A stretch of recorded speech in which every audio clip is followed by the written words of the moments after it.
സംഗീത സംവിധായകൻ ഇളയരാജയുടെ മകളും ഗായികയുമായ ഭവതാരിണിയുടെ മരണം ശ്രീലങ്കയിൽ. അർബുദത്തെ തുടർന്ന് ശ്രീലങ്കയിൽ ആയുർവേദ ചികിത്സകളിലായിരുന്നു. പ്രതീക്ഷകൾ കൈവിട്ടപ്പോഴാണ് ആയുർവേദ ചികിത്സയുടെ സാധ്യത തേടിയത്. അതും ഭവതാരിണിക്ക് ജീവൻ തിരിച്ചു നൽകിയില്ല. കരളിനെ ബാധിച്ച ക്യാൻസറാണ് ഭവതാരിണിക്ക് വിനയായത്. ആയുർവേദ ചികിത്സ ഫലമുണ്ടാകുമെന്ന വിശ്വാസത്തിലായിരുന്നു ശ്രീലങ്കൻ യാത്ര. ജീവയാണ് അമ്മ. ഭർത്താവ് ശബരിരാജ്. സംഗീത സംവിധായകരും ഗായകരുമായ കാർത്തിക് രാജ, യുവൻ ശങ്കർ രാജ എന്നിവർ സഹോദരന്മാരാണ്.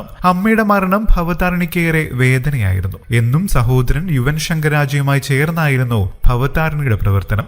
വ്യാഴാഴ്ച വൈകിട്ട് 5:30 അന്ത്യം. തമിഴ്, മലയാളം, ഹിന്ദി, കന്നഡ, തെലുഗു ഭാഷകളിലായി 30-ലേറെ സിനിമകളിൽ പാടിയിട്ടുണ്ട്. 2000 പുറത്തിറങ്ങിയ ഭാരതി എന്ന തമിഴ് ചിത്രത്തിലെ മയിൽ പോലെ പെണ്ണയൊന്ന് എന്ന ഗാനത്തിലൂടെയാണ് മികച്ച പിന്നണി ഗായിക്കുള്ള ദേശീയ പുരസ്കാരം തേടിയെത്തിയത്. മലയാളത്തിൽ മൈ ഡിയർ കുട്ടിച്ചാത്തൻ, കളിയൂഞ്ഞാൽ, പൊന്മുടി പുഴയോരത്ത് എന്നീ ചിത്രങ്ങളിലും പാടി.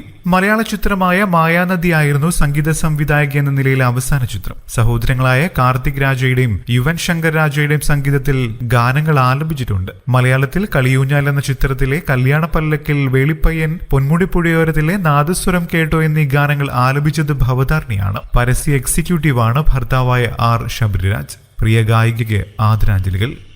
കൂടുതൽ വാർത്തകൾക്കും വിശേഷങ്ങൾക്കുമായി ഈ ചാനൽ സബ്സ്ക്രൈബ് ചെയ്യാനും മറക്കില്ലേ. നന്ദി.